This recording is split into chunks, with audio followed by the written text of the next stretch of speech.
ሰላም ጤና ይስጥልኝ። እንደምን አላችሁ?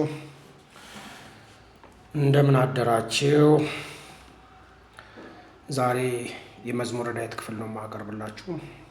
ያው አባቶቻችን መዝሙረ ዳዊቱን እንዴት ይጠቀሙት እንደነበር ብታዩ እጅግ በጣም ነው የምትገረሙት። ምናልባት ለረጅም ጊዜ ስውር ሆኖብን ቆይቷል። አሁን ግን በእርግጥ የመዝሙረ ዳዊት ክፍሎች በተለያየ መልኩ እየተገለጡ ነው።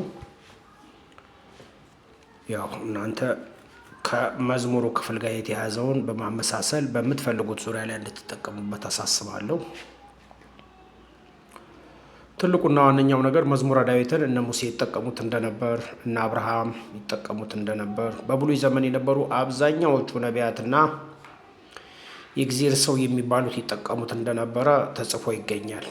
ይሄ ማለት መዝሙረ ዳዊት ጋር ሲደርስ እንደ አዲስ ተጽፎና እንደ አዲስ ረቆ ተጠርዞ መጣ እንጂ ከዛ በፊትም በብሉይ ዘመን የነበሩ የእግዚአብሔር ሰዎች ወይም በእግዚአብሔር የሚተማመኑ በእግዚአብሔር መመካት ያላቸው ሰዎች መዝሙረ ዳዊቱን በተለያየ ቦታ ላይ በተለያየ ገቢር አድርገው ይጠቀሙት እንደነበር ተመዝግቦ ተቀምጧል። ይህንን ደግሞ አባቶቻችንንም ቀረብ ብላችሁ ብትጠይቋቸው ምናልባት ጥቂቶች ሊነግሯችሁ ይችላሉ።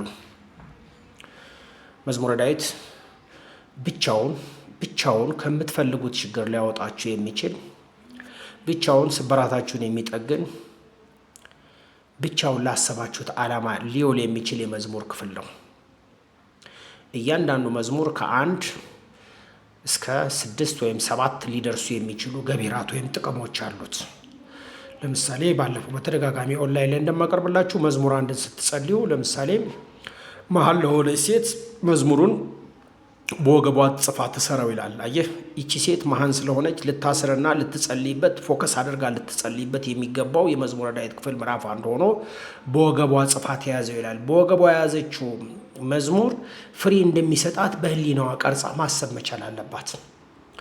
ሁለተኛው የመዝሙረ ዳዊት ክፍል ለምሳሌ ማዳበሪያ ላጡ ወይም ደግሞ እጽዋት ስትተክል እንዲጸድቁልህ እንዳይጨነግፉልህ በምታስብ ሰዓት መዝሙረ ዳዊቱን 7 ጊዜ በውሃ እየደገምክ ውሃውን ለአትክልቱ ታጠጣዋለህ፣ ይጸድቃል ይላሉ።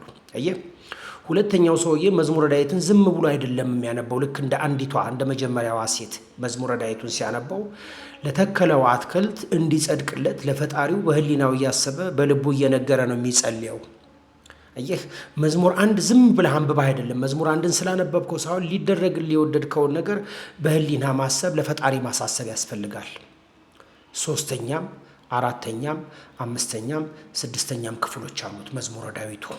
ስለዚህ እናንተ ለምትፈልጉት ጉዳይ ስትጸልዩ የምትፈልጉት ነገር እንዲፈጸምላችሁ በልባችሁ እያሰባችሁ በአእምሯችሁ እያሰባችሁ በአንደበታችሁም እየገለጻችሁ ያንን የመዝሙረ ዳዊት ክፍል ሚኒመም ቢያንስ ለ3 ጊዜ አለበለዚያ ለ7 ጊዜ ሊደገም ይገባዋል።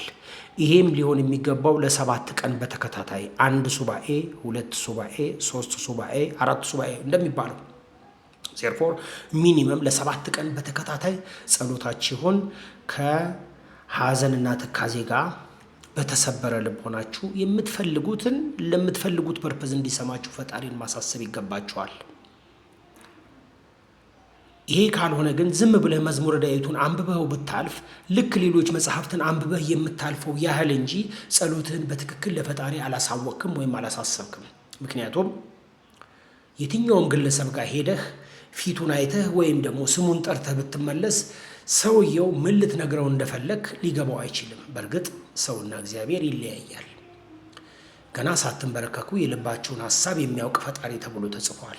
ነገር ግን ሰው የወደደውን ያሳስብ ዘንድ ብዙ መጽሐፍ ቅዱስ ላይ ተጽፎ ይገኛል። ጌታ ሆይ ማረኝ የሚል ጌታ ሆይ ማረኝ ይላል። ኤልሳዕ የለመነችው የልጆቼ እኮ እንደዚህ ሊራቡ ነው ብላለች። 5 እንጀራ የለመኑት ደግሞ ከምግብ ጋር በተያያዘ ይሄ ሁሉ ሕዝብ ምን ይበላል ተብሎ ተጠይቋል። ጌታ የምትፈልጉትን ነገር በምትፈልጉት ሰዓትና ጊዜ ልትጠይቁና ልታሳስቡ ይገባል። በዋናነት እንደ መንደርደሪያ እየነገርኳቸው ያለሁት ምንድን ነው? መዝሙረ ዳዊቱን በምትጸልዩበት ሰዓት ለዚህ ገቢር ይሄ መዝሙር ያስፈልጋል ሲባል ይሄ ሊሆንላችሁ ሊከሰት ወይም ሊፈጸምላችሁ የፈለጋችሁትን ነገር በልባችሁ ለፈጣሪ እያሳሰባችሁ ሚኒመም ቢያንስ ለ3 ጊዜ አለበለዚያ ለ7 ጊዜ ለ7 ቀን በትእዛዙ መሰረት ልትፈጽሙት ይገባል። መዝሙረ ዳዊቱ ይሰራል። አንዳንዶች እንደሚናገሩት የተፈተነ የመዝሙረ ዳዊት ገቢር ይላሉ። እግዚአብሔር ተፈትኖ የሚመለክ አምላክ አይደለም። እንዲሁ ወደደን ተብሎ ነው የተጻፈው። እንዲሁ እንወደዋለን። ከዛም ሀሳባችንን፣ ችግራችንን፣ ሀዘናችንን፣ ለቅሷችንን ለፈጣሪ በተሰበረ ልብ ሆነን እናውቃለን። ይህንን ካልኩ ዘንዳ ወደ መዝሙረ ዳዊት ምዕራፍ 3 ገብቼ እንዴት አደርጋችሁ ለምን አይነት ቢያንስ ለሶስት በጣም አስፈላጊ ለሆኑ ጉዳዮች ሊፈጽም እንደሚችል ለሶስት ገቢራት ሊሆን እንደሚችል አባቶቻችን በጥንት መጽሐፍ ላይ ጽፎ አስቀምጠዋል። አንደኛ መዝሙር 3 ሰው በተጣላህ ጊዜ በቅባ ቅዱስ 3 ጊዜ ደግመህ ፊትህን ተቀባ፣ በውሃ ደግመህም ታጠብ፣ ሰው ሁሉ ያከብረሃል ይላል። አየህ፣ ይህንን የመዝሙር ክፍል 3 ጊዜ በቅባ ቅዱስ ደግመህ ፊትህን ትቀባለህ።